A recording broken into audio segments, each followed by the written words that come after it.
Hey everybody, it's Maddie here. Today I'm going to be showing with you how you can take a nail that looks like this and make it look like this. I'm going to be using some paper forms and some polygel to extend her nail today. I'll show you from start to finish, so let's begin. So today I'm going to be doing my mom's nails. As you can see, one of her nails are shorter than the rest of them, and that one needs to be extended. Whenever she was doing her nails, she accidentally cut that one too short. So I thought, well, hey, this will be a great video. And while she was doing her nails, she did put a little bit of builder gel on her nail just so it would protect it before I got to filming this video. So that's why you can see that her nail is shiny and is pink like her other nails. If you're starting with your natural nail beds, that's perfectly fine. You're just going to need to do your nail prep and you're going to need to apply a base coat. Now in the future, I definitely want to make a video on how to prep your nails so that way you have no lifting, but I don't have that video yet. Stay tuned for that, subscribe so you can watch it. But today, since she already has some of that builder gel on her nails, I'm just going to file that pretty thin and work from there. But again, if you're starting with natural nails, just go ahead and prep your nails, make sure you get your cuticles all ready, and then just apply a base coat onto your nails. I'm just filing down the nails just so I have a thin surface to do our extension with. And then I'm just taking this little scrub brush I have and I put some rubbing alcohol on it and I'm just scrubbing off the dust and just cleaning the nail and making sure it's all ready for our product. Today I'm going to be using polygel to extend her nails, and all of the products I'm using today will be linked in the description, so you can go check that out. I am also using a form to extend her nail today, and look how holographic these are. On camera, it looks so reflective, but in real life, it really is not this holographic. It looks so cool.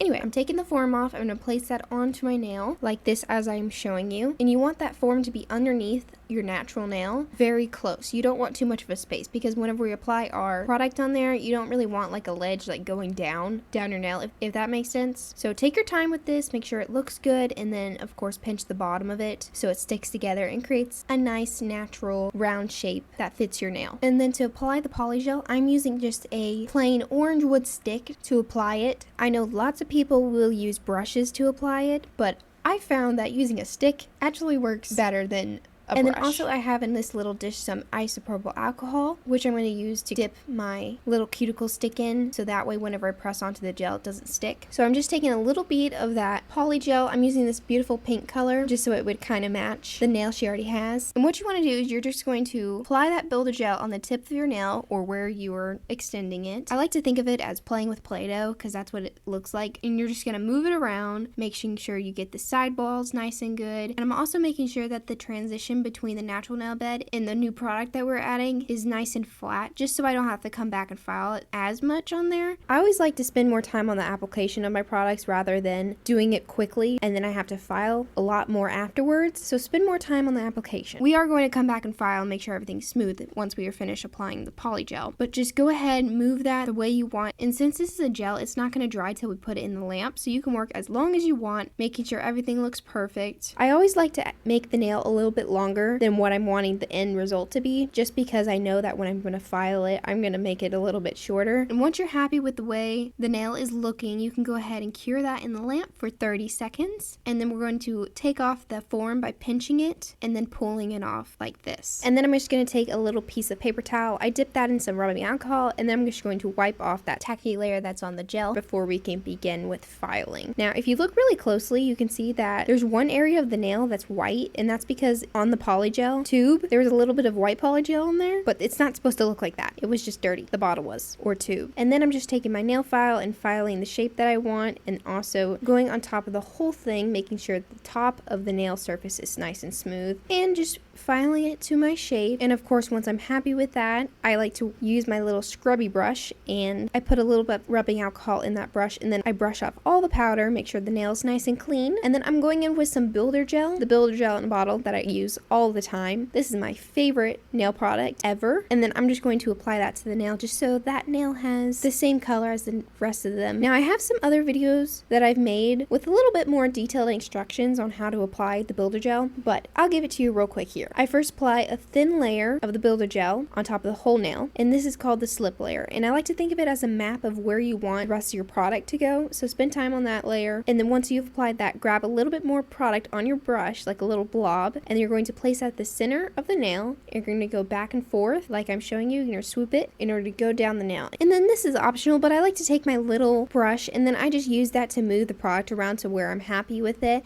And you want to make sure that your nail has a good structure so your nails don't break or be lumpy or anything weird. And also so it looks nice, you want the middle of your nail to be the highest point of the nail. You want your sidewalls, the area by your cuticle, and then your free edge to be thinner than the center. And that center is actually called your apex. And that's going to be like that little hill on top of your nail. Go ahead and cure that in the lamp for 30 seconds. And then I'm applying our top coat. I just do one thin coat of that, and then I cure that in the lamp for 60 seconds. This is my favorite part right here. After I've cured that top coat, I go ahead and take the file and I file underneath that nail just to make sure the shape is nice and smooth. And just like that, you have your nice, beautifully extended nail. It does take some practice to get good at any sort of nail enhancement, especially when you're doing nail extensions. So remember, it's going to take you a few nails to get good at it because practice makes perfect. Anyway, I hope you guys found this video helpful, and if you did, make sure to give it a like and subscribe for even more nail videos. And if you have any more questions, feel free to leave them down in the comments and I'll do my best to answer them. And thanks so much for watching. Bye!